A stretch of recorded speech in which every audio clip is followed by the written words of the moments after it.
This is about what it is, what we think it is, and what it could be. Different state of being that we automatically organize ourselves.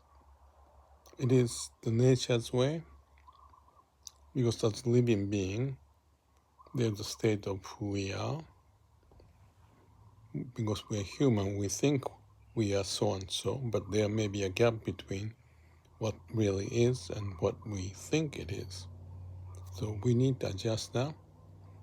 At the same time, we can think of what it could be and find a way.